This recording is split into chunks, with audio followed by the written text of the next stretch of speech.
Hi everyone, it's Jean. So I have a lot of fun things for you today. I finished up my watercolor boards that I was making, and I wanted to go ahead. Let me just move some of this for a moment. As long as I remember where I put it, I'm good. So I wanted to, my glasses going somewhere else. Wanted to show you what I intended to do with these. So I already did the first one. Now the first one that I made had paper on it. I was pleased that when I tore the pieces that none of the paper came up, so we were good there. And I strayed away from using black ink on some of my pieces because I thought the gray would match a little bit more. And yes, I'm kind of doing a matchy-matchy, but you know, that is something that I do. But the original plan for this was monochromatic anyway, so the gray fits in fine. So I'm going to cut, I'm just going to mark these at 2, 4, and 6.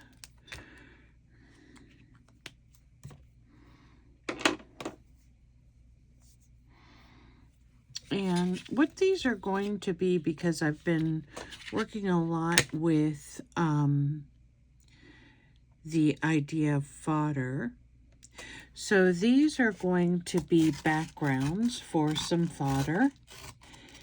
I have not decided yet exactly how I am going to, or what I'm going to put on these, because I have an idea of possibly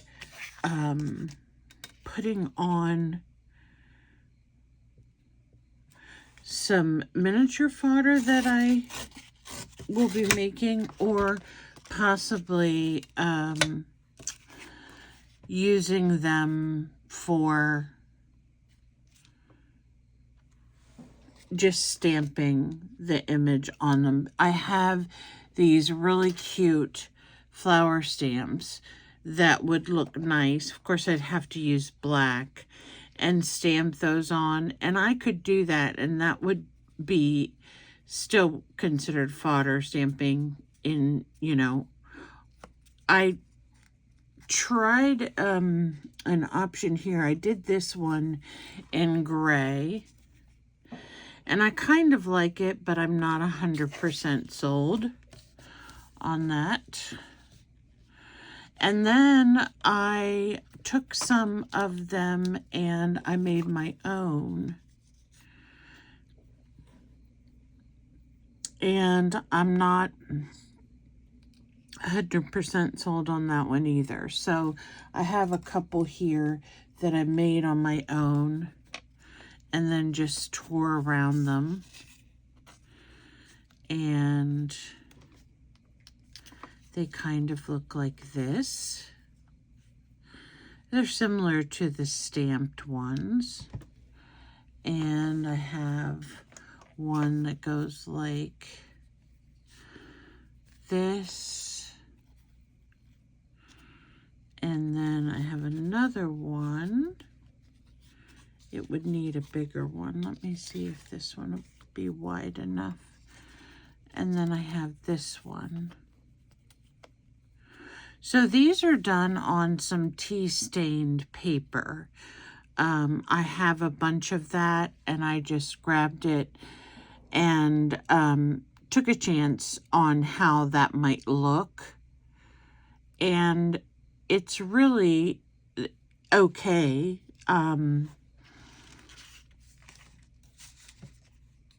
Like they are. I actually like my own drawn images, but I'm wondering if I should draw right on to the sheet itself. And I tried to tear these so that they would be kind of uneven on each end, and any end that I tore that had like a white edging around it, I just took my brush and brushed in some green to get rid of that torn kind of look. So I have my pens here, and I have, let me see if this one's been used. Okay, this is a black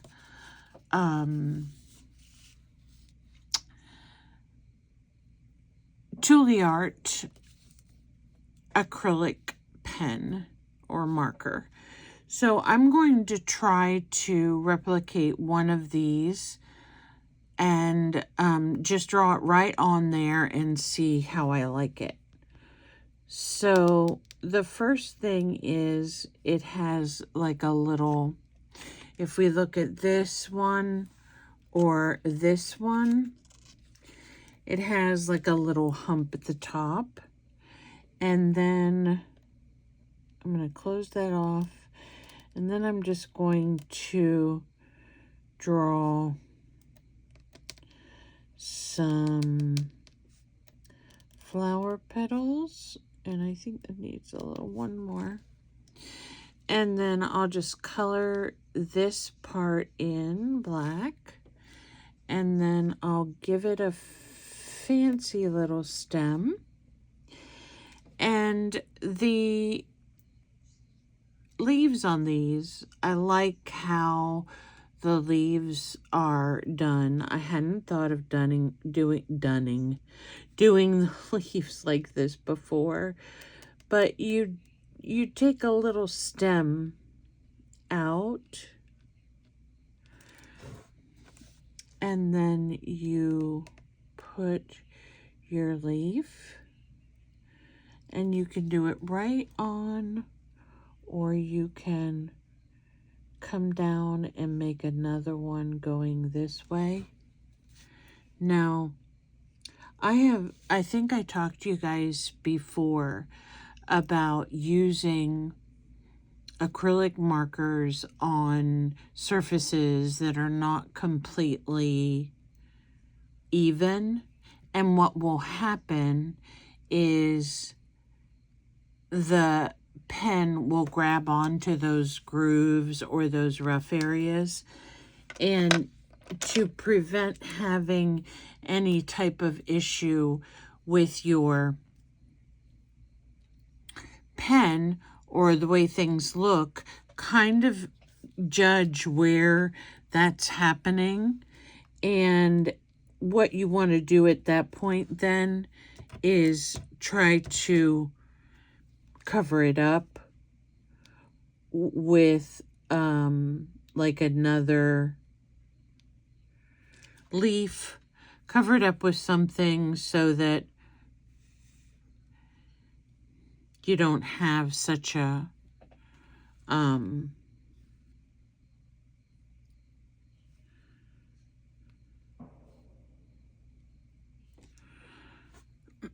skip or spatter of paint when you're designing with these.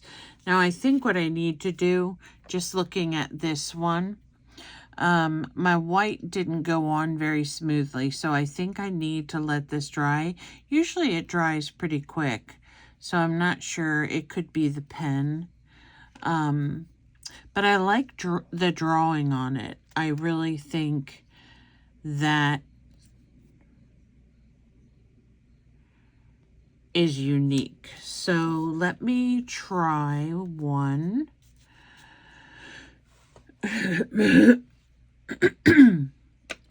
And I don't want to use a really thick pen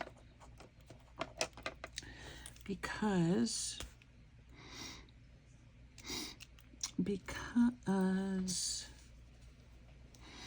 it'll make my design all wonky. So I'm just going to do this one. And you can hear when this is about to grab on. So if you notice it grabbing on, you just lift up your pen and move over to another area.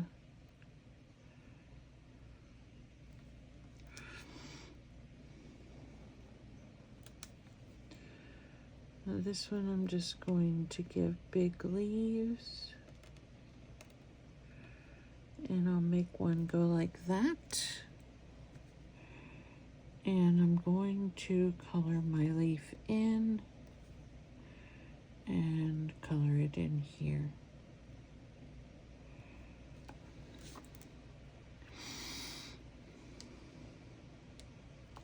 And then once, actually, with the white one, I don't know if this was the one I was using or if this is an older one. Let me try a different one. Okay, so on this one, I hope you guys can see because it's a little bit dark. The weather is dark and rainy, so. Let me prime this one a little bit and see if I can get it. This one may be the one that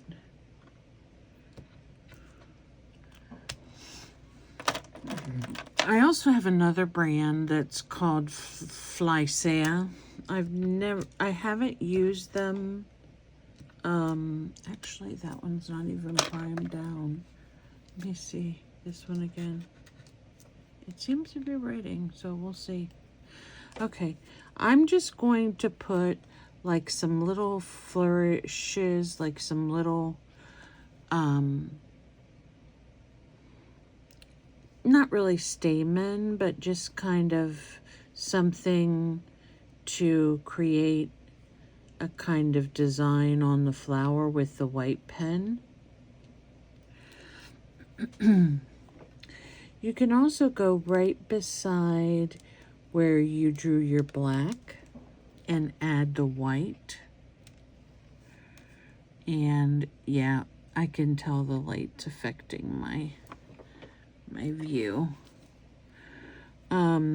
If you want to, we can actually color in this outside one like this. And then we have another one over here. And then we'll let this one dry. So with the idea of the torn ones, we'll be using the black and white marker on those. The other ones I'm going to tear similarly as well. So as the different aspects dry, then we can use more.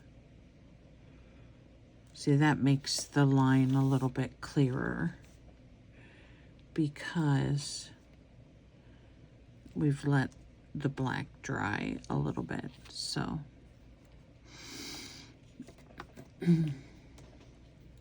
so that's what I'm planning on doing with these as well as these. Now, these were ones that didn't have collage papers underneath. So these might be a little bit different when I design them. But these with the collage papers, I am just like so happy with the way that they tore and that I could tear the edges and I could get a really rustic design out of them. So you can decide when you make yours whether you would like to make a design where the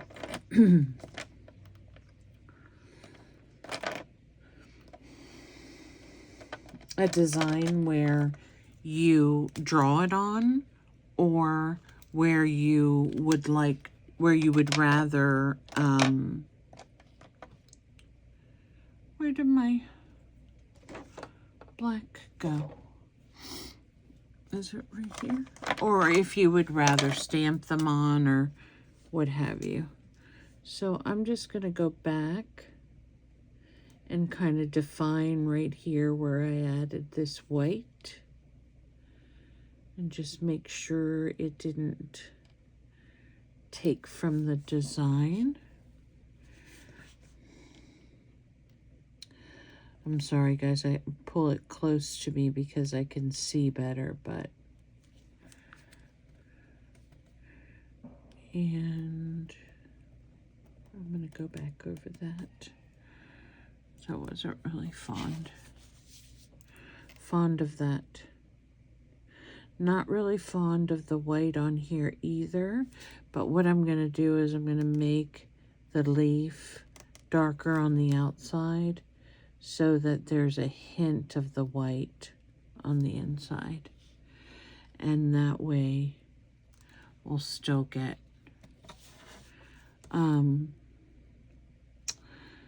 a really nice look. So,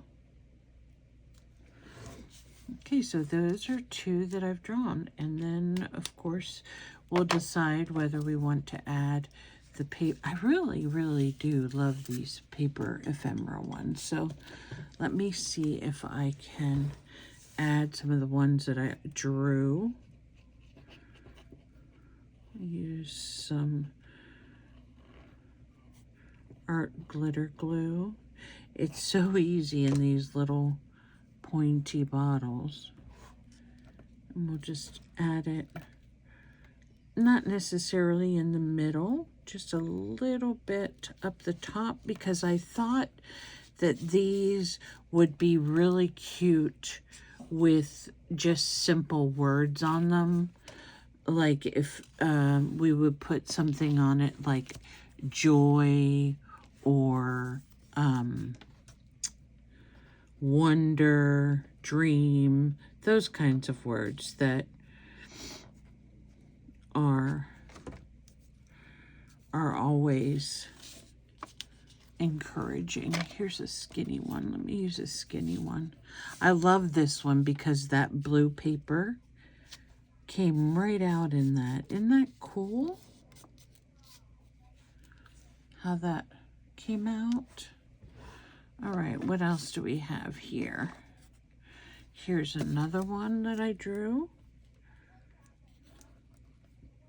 And I think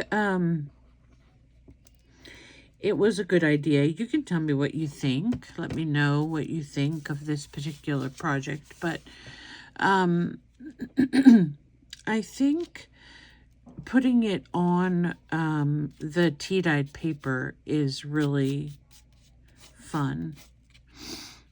These would also look really nice sewn around. I don't think I have any black thread in my machine right at the moment, but I will fix that. I have tons of black thread, but a lot of the black thread is from my mom's sewing things, and it's on older spools, and it wants to grab where it comes out. So I have to look at that again and see what's going on. This is cool. I think I have one more. Yes, this one.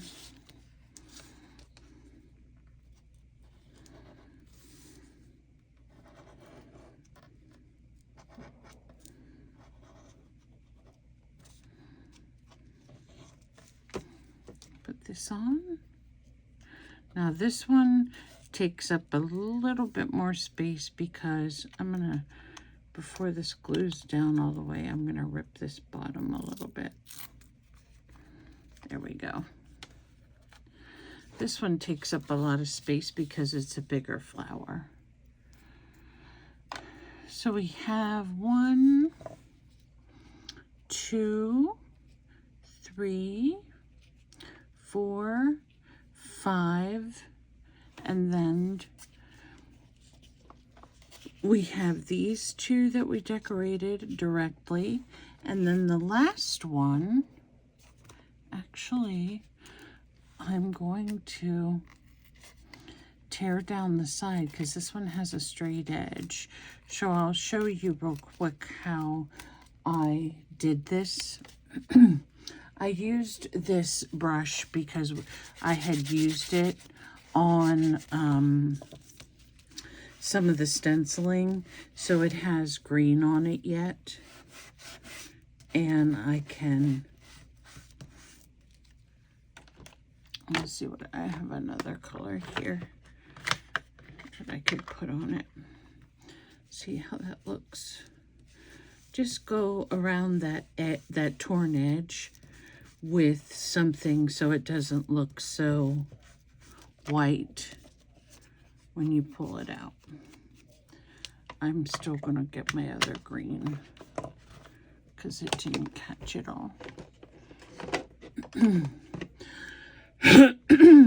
Excuse me, I'm so sorry. We've had, my husband's been sick, he's still not good, and it's such a, it worries me, but,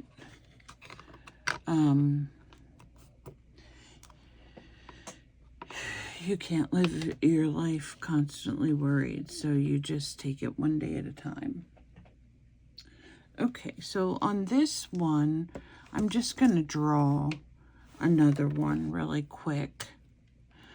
Oh, I need to put that away so I don't try to use it.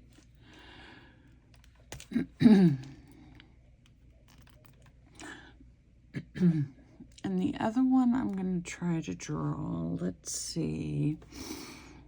I'm going to put a circle in the middle.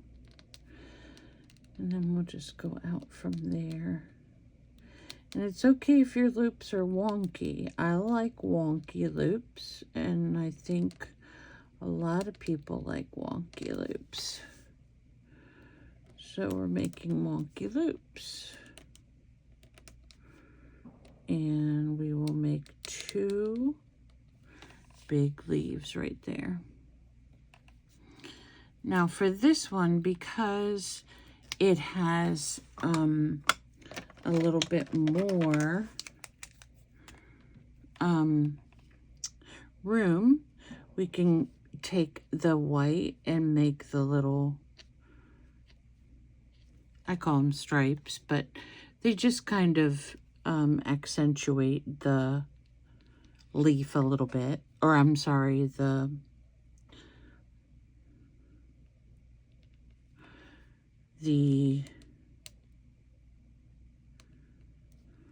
flower. And then I'm just going to go around the leaves with some dots. I love circles, I love dots, and hearts. Those are my thing. And I think that adds a little bit of a classy look to it. I'm going to do that actually on this one because I keep thinking this one's missing something. So let me go ahead and do the dots around the stem. Maybe that'll give me more satisfaction about what this one is missing. And I always talk about this, how amazing our brain is, that it knows when there's something else needed.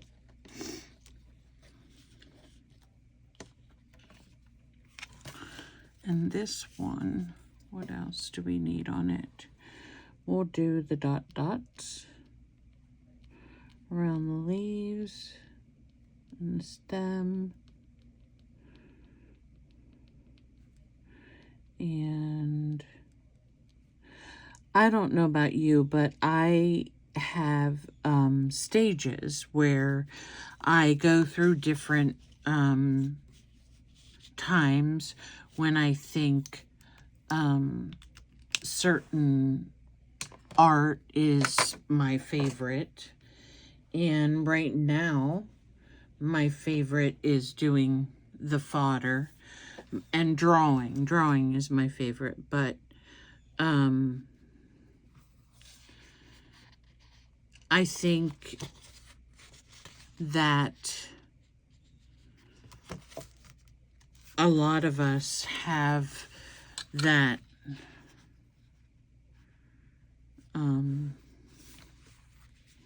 when one day we want to sew, one day we want to paint, one day we want to, you know, do all these amazing things, and it just runs in stages. So I'm wondering what this would look like if I put it to the side.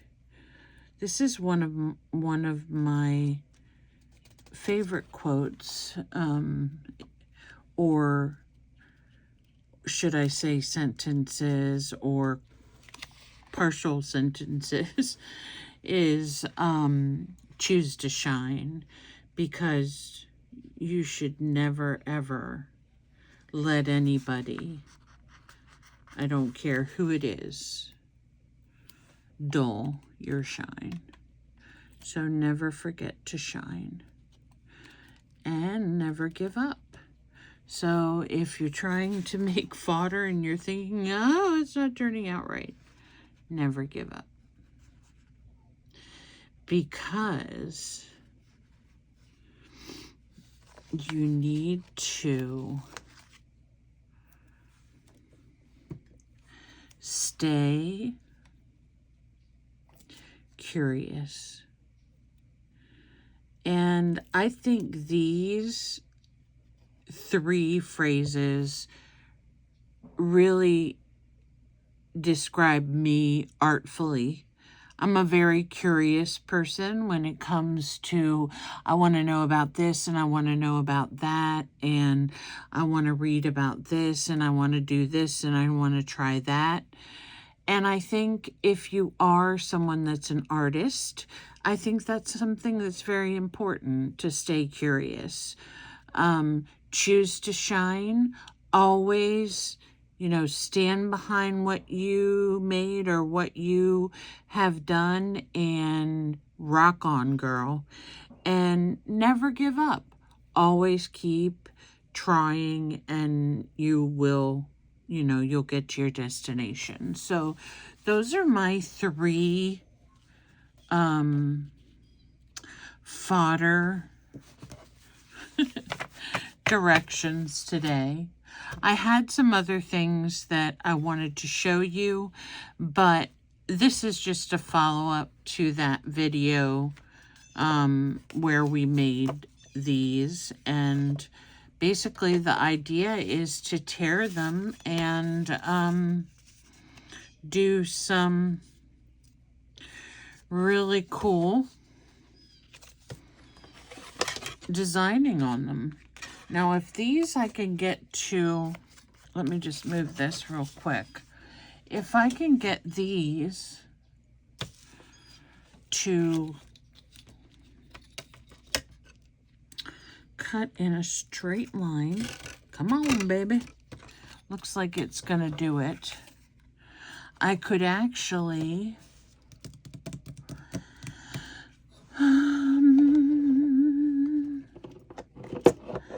take my corner rounder and see if it will round the corners.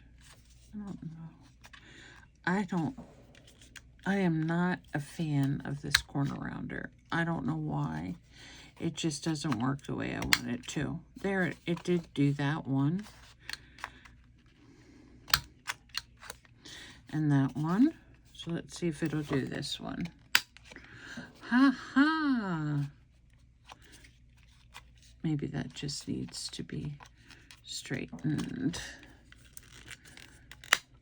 Okay, now we have some kind of corner rounding going on. So these would, these will come out.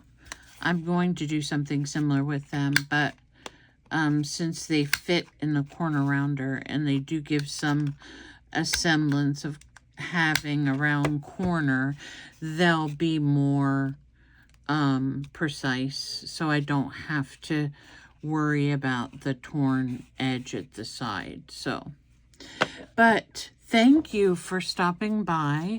I love this color palette. I hope you did too. We don't throw away any of your papers at the bottom, because we can paint those up and do some, the corners went, and we can do some more really great fodder projects. So try different things. Try drawing right on the background. Try drawing on paper and then applying them to the background. These can be colored in if we want to do it like that. So we can do all kinds of fun things to make our fodder work for us the best way in our journal. So thank you for stopping by again. If you know anyone at all that you think would enjoy this video, let them know I'm here, Jean's Gems, and I'd love to hear from you. Let me know where you are from, what you like to do, what fun things you'd like to see, and I will be talking to you soon. Bye for now.